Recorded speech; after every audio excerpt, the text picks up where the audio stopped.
Por favor, indique su nombre completo y RUT e inicie su exposición. Buenas tardes, mi nombre es Teresita María Santa Cruz Ugarte, mi RUT es 18932-862-1.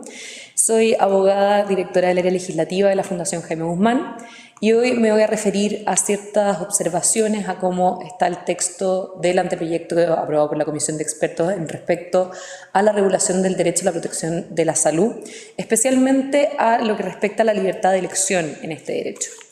Para exponer un poco la estructura de mi presentación, primero haré una breve reseña al texto del anteproyecto, luego me referiré a la experiencia internacional y también de derecho comparado, luego procederé a referirme a una de las debilidades que tiene la consagración constitucional de este derecho en la actualidad, que es la judicialización, y finalmente me referiré a la libertad de elección, que es el elemento central de esta presentación. Bueno, el anteproyecto, como ya señalaba, reconoce el derecho a la protección de la salud regulando ciertos elementos puntuales del mismo, tales como el rol y los deberes que corresponden al Estado en la protección y garantía de este derecho, su rol de coordinador de la red asistencial, su rol de garante en la provisión de las atenciones de salud con participación de prestadores públicos y privados, y como una innovación con respecto al texto actual, establece también el fomento de la práctica deportiva con el fin de mejorar la salud y la calidad de vida de las personas. A nivel comparado e internacional vemos que distintos instrumentos y tratados internacionales ratificados por Chile que se encuentran vigentes se refieren a este derecho, siendo uno de los tratados más relevantes el Pacto Internacional de Derechos Económicos Sociales y Culturales, conocido como PIDESC, que garantiza y reconoce el derecho de toda persona al disfrute del más alto nivel posible de salud física y mental y desarrollando los deberes del Estado en esta materia, tales como la prevención de la mortalidad infantil, el mejoramiento de los aspectos de higiene y salubridad, la prevención y tratamiento de enfermedades epidémicas, pandémicas y endémicas y la creación de condiciones que aseguren a todas las personas la asistencia médica. Por su parte, a nivel constitucional comparado, distintos textos constitucionales también reconocen este derecho en distintas medidas. En algunos se pone el enfoque principal en el resguardo de la salubridad y la sanidad pública, mientras que en otros el foco está puesto justamente en la provisión de atenciones de salud.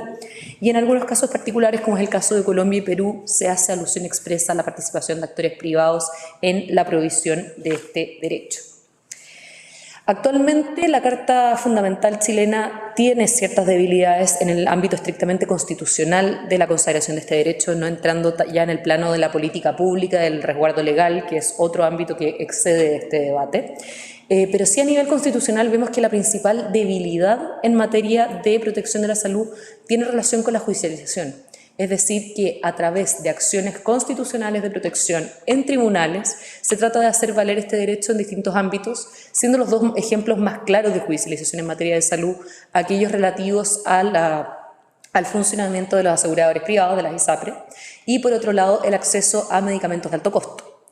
Esta judicialización evidentemente genera distorsiones y desequilibrios en la provisión de este derecho, porque por un lado genera discriminaciones con respecto a las personas que hoy no pueden acceder a estas prestaciones por vía judicial, ya sea porque no tienen conocimiento de la acción de protección o no tienen los recursos para acceder por la vía de los tribunales de justicia a esta provisión vía recurso de protección, y por otro lado genera desequilibrios financieros en la planificación de las políticas públicas de cobertura, especialmente en el caso de medicamentos de alto costo, porque hoy vemos que existen distintos instrumentos de cobertura como son, por ejemplo, la garantía explícita en salud, la ley del cáncer o la ley de Cartes-Soto, y vemos cómo los distintos aseguradores, tanto públicos como privados, tienen que aprovisionar los fondos para poder cubrir estas prestaciones a través de fallos judiciales. Es por eso que considero que el debate constitucional y la consagración de este derecho y el debate sobre el derecho a la protección de la salud debe considerar no únicamente de forma aislada este derecho, sino que también en armonía con otras normas como son, por ejemplo, las que regulan el Poder Judicial y las que regulan la acción de protección. Y entrando ya de lleno al elemento central de esta presentación, que es la libertad de elección, es necesario tener presente que el texto constitucional vigente dentro del marco del derecho a la protección de la salud resguarda también el derecho de toda persona a elegir el sistema de salud al que desea acogerse, sea este público o privado. Y bajo este margen amplio que establece la Constitución, ha sido la ley la que establece y determina específicamente cómo funciona este sistema público y privado, regulando, entre otros organismos como la Superintendencia de Salud, por ejemplo, a las aseguradoras privadas, dígase las ISAPRES, y al asegurador público FONASA. De lo anterior, consideramos que corresponde a la Carta Fundamental entonces establecer estos lineamientos y garantías básicas para que luego el desarrollo específico de la política pública y del modelo tanto de atención como de aseguramiento en salud sea desarrollado por la ley y por quienes gestionan las políticas públicas, definiendo ya a nivel legal y no constitucional el modelo de aseguramiento. Entonces, la norma constitucional actual garantiza la libertad de elección en los dos niveles que podríamos reconocer en materia de salud, es decir, el nivel de aseguradores y el nivel de prestadores, existiendo por un lado aseguradores privados que son las ISAPRE y prestadores privados que son las clínicas, y un asegurador público que es FONASA y los prestadores públicos que son los consultorios y hospitales. Entonces, no cabe duda de que hoy el sistema de salud, tanto a nivel de política pública, como señalaba antes, también como a nivel legal, requiere reformas profundas y mejorar ciertos aspectos y ciertas falencias que hoy han gatillado una crisis en materia de salud que se ve representada hoy día a través de la enorme judicialización que ya comentaba. Pero esas mejoras creo que deben hacerse en la ley bajo el amparo de una norma constitucional lo suficientemente amplia, pero a la vez lo suficientemente robusta, que garantice a todas las personas esta libertad de elección. Aquí entrando ya en el campo un poco más jurídico constitucional, creo que es importante tener presente el principio de progresividad en el reconocimiento de los derechos fundamentales, especialmente de los derechos económicos, sociales y culturales, que en virtud del cual los estados, dado el carácter prestacional que tienen los derechos sociales, debe progresivamente propender a su satisfacción, es decir, a medida que va contando con mayores recursos, ir ampliando las coberturas, ir estudiando las políticas públicas para llegar a un mayor alcance y mayor satisfacción de estos derechos. Y a partir de este principio de progresividad es que se ha desprendido también el principio de no regresividad en materia de derechos fundamentales, es decir, de no aplicar tanto políticas públicas como medidas normativas que puedan retroceder en derechos ya reconocidos, como lo sería la libertad de elección en materia de salud que está actualmente reconocida en el texto constitucional. Es por eso que, si bien valoro positivamente el anteproyecto aprobado por la Comisión de Expertos, sí creo que es necesario reponer la norma en materia de libertad de elección que hoy día existe en el texto constitucional y que lamentablemente se encuentra omitida en el anteproyecto de los expertos. Asimismo, la libertad de elección hoy día es profundamente valorada por la ciudadanía, así lo han demostrado distintos estudios de opinión. Por citar un par de ejemplos, está el reciente estudio de la Universidad del Desarrollo que analizó la similitud o afinidad del pensamiento de los consejeros constitucionales electos y las personas encuestadas por este estudio. Y específicamente en materia de salud se llegó a la conclusión de que existe una sintonía bastante amplia entre los consejeros constitucionales electos y las personas encuestadas, de manera que un 90% de los representantes electos del órgano constitucional tienen la postura favorable hacia un sistema mixto con participación público-privada a nivel de aseguradores y un 80% de las personas encuestadas coincide con esa postura.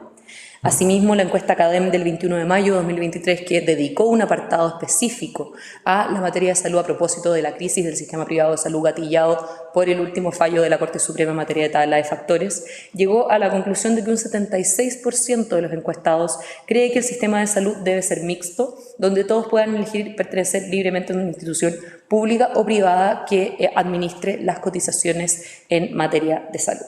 Le quedan 2 minutos. Justo ahora, para ir redondeando algunos comentarios finales, el desarrollo de los derechos económicos, sociales y culturales es esencialmente dinámico y evolutivo, dado que las necesidades que dan lugares a esos derechos van cambiando y los medios para poder satisfacerlas también.